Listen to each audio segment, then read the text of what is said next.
안녕하세요. 아침이 바뀌면 인생이 바뀐다라는 믿음을 주는 남자 아열람 장한식입니다. 오늘 여러분에게 추천 공유하는 내용의 책은 이익에 따라 움직이는 것은 인간의 본성이다라는 카테고리 리더는 하루에 100번 싸운다라는 책으로 입가에 미소를 띠는 아침을 열어보겠습니다. 흔히들 리더는 외롭고 고독한 존재라고 한다. 궁극적으로는 모든 책임을 떠맡아야 하는 사람이라는 측면에서도 그렇지만 직원들에게 리더와 같은 마음으로 고민을 나눠 짊어지는 것을 기대할 수 없다는 측면에서도 그러하다. 이런 문제로 고충을 토로하는 리더들이 한땀 섞인 이야기도 대부분 비슷하다. 직원들에게 회사의 비전을 제시하면서 함께 성장할 수 있도록 독려했습니다. 때로는 친동생처럼, 때로는 둘도 없는 친구처럼 신의를 갖고 대했고요. 그런데 어느 순간 CEO와 직원의 입장이 확연히 엇갈리게 되더군요. 결국 CEO와 직원의 관점은 너무나 다르다는 것을 알게 되었습니다. 이전에 제가 직원들을 어떤 마음으로 대했는지는 전혀 중요하지 않더군요. 그런데 여기서 반드시 짚고 넘어가야 할 문제가 있다. 리더들은 자신의 진심이 직원들에게 제대로 수용되지 않았다는 점을 알고 나면 배신당했다는 생각에 빠른 속도로 마음을 닫아버린다. 그러고는 갑자기 태도가 돌변한다. 그래, 비전 같은 거 직원들에겐 별로 중요하지 않아. 결국 사람을 움직이는 건 돈이야. 비전이니 정이니 목 아프게 외쳤던 나만 바보지. 이러한 마음을 이해하지 못할 바는 아니지만 그럼에도 이 반응은 철저히 자신의 입장에서만 매몰된 결과라는 점에서 결코 바람직하지 않다. 분노에 떨고 있는 리더들에게 사마천의 사기, 맹상군 열전에 나오는 이야기를 소개한다. 천추 전국시대 제나라의 재상이었던 맹상군이 군주의 신임을 받고 부귀가 극성했을 때는 휘하에 식객이 수천 명 있었으나 군주의 신임을 잃어버린 이후에는 그 많던 식객들이 썰물처럼 빠져나갔다. 결국 맹상군은 식객 풍한 덕에 다시 복직을 하게 되었는데 그러자 다시 예전의 식객들이 몰려들었다. 이런 모습을 보고 화가 난 맹상군은 의리 없는 식객들을 내쫓으려고 했다. 그러자 풍한이 이를 말리면서 조언했다. 살아있는 자가 반드시 죽은 것은 사물이 반드시 이르는 듯하여 부귀할 때 선비가 많고 빈천할 때 친구가 적게 되는 것은 지극히 자연스러운 바이니 어쩔 수 없는 일입니다. 군께서 직위를 잃었을 때 식객들이 모두 떠나가는 것을 두고 이제 와서 그들을 원망하는 것은 적절치 않습니다.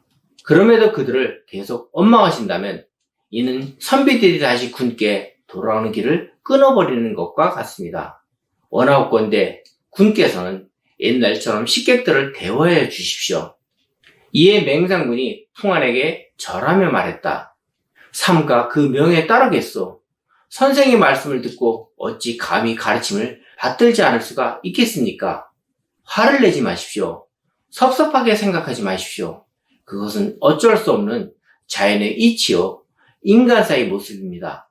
세상의 인심에 환멸을 느낀 정객에게 인간사 섭리를 이해하고 있는 노회한 참모가 주는 조언에 우리는 귀를 기울일 필요가 있다.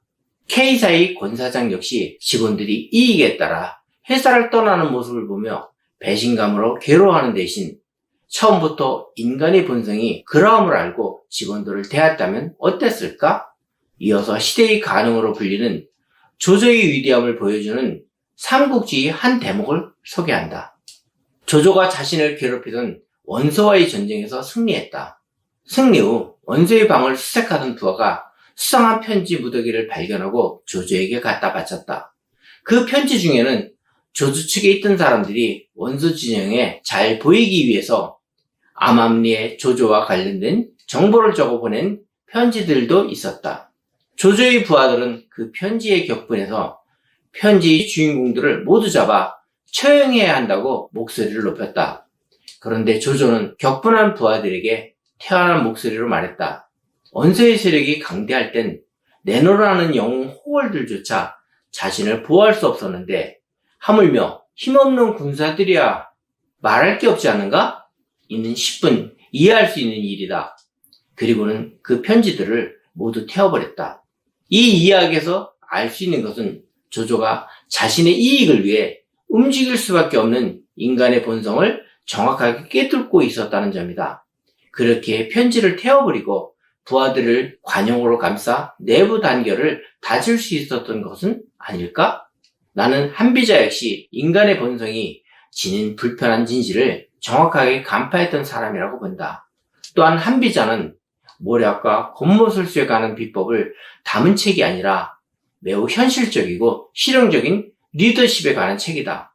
이러한 관점에서 한비자의 가르침을 되짚어 본다면 리더는 이익에 따라 움직이는 것이 인간이 어찌할 수 없는 본성이라는 점을 알고 있어야 하고, 따라서 이익에 따라 움직이는 직원들에 대해 분노하거나 좌절하는 대신 과연 어떻게 해야 서로의 이해관계를 원만하게 충족시킬 수 있을 것인가 하는 방법에 집중해야 한다. 리더는 하루에 100번 싸운다 중에서 현실 세계의 사람들이 읽어보는 것 같은 표현입니다. 조그만 이익을 위해 사람들의 관계도 의리도 팽개치는 것을 요즘도 느끼고 보고 있기에 책을 읽으면서 마음이 아팠습니다. 여러분도 리더들을 다스리는 경영자라면 조조처럼 마음의 폭을 넓혀 리더들로 하여금 존경과 존중을 받으시는 분이 되시길 바랍니다. 감사합니다.